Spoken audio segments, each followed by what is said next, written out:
Okay, well, first of all, we shouldn't.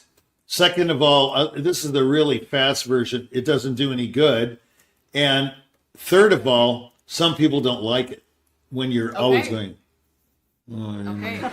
breathing. So we just did the whole show there. We can go home now. Yeah. No, I'm just kidding. Yeah, so Yeah. is the big question. I think if there is the greatest question in the world, it should begin, why blankety blank? Why do you do that? Why is that so meaningful? Why is that necessary? The why and everything, just to break it down before we go into worry, just why alone is super important. Because Why alone? many people know greatness when they hear it, but they don't know why it's great. And that gets to the point of, musically, when you're practicing, if you don't know the why, you can't do it again. It's, in other words, you have to know the material inside out, every corner, every turn, to repeat the act. And we've talked about this before. So in order to have repetition, you have to know the why. How come we worry? Well, the simple answer is because we're humans. Okay? It's human nature to worry, but again, you can go to the Bible or any other document and it'll say, why worry about tomorrow? There's plenty to worry about today, but that's not really answering the question. In other words, there's so many worries, you can't go to tomorrow's worries or the next day's. You've got enough. You have plenty of problems for today. Solve today's problems, then go.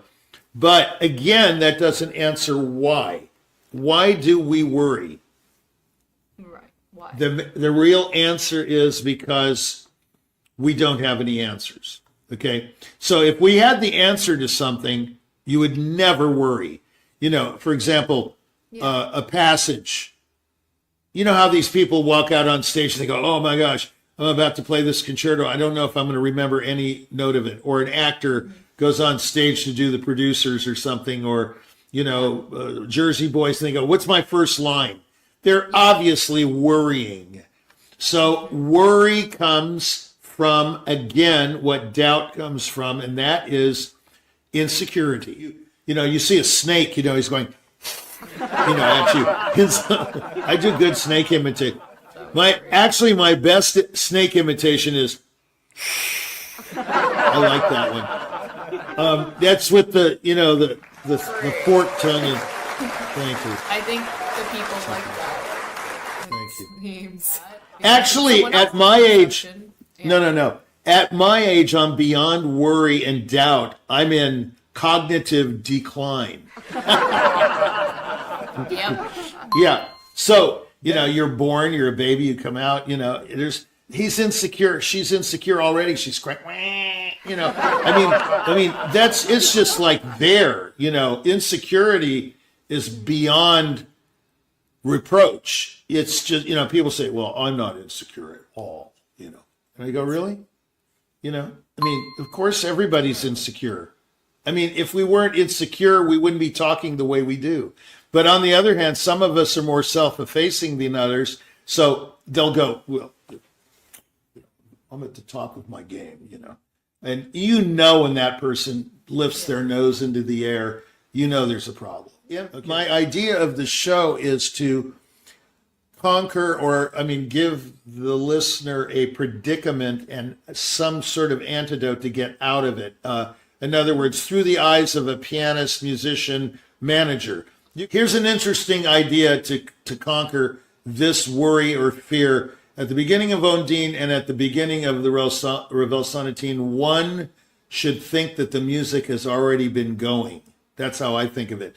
So da da da da da da da da da da, and then all of a sudden you start playing. If you're thinking about it, it's already started in your mind. It's much easier than to go da da da da da da, Like or from cold, yeah. Yeah, you can't do it if you think of it as already existing in the stratosphere. The sound is already there, and you just happen to touch the keyboard at a certain point. Yeah, you're just joining in. You're joining in. That is correct.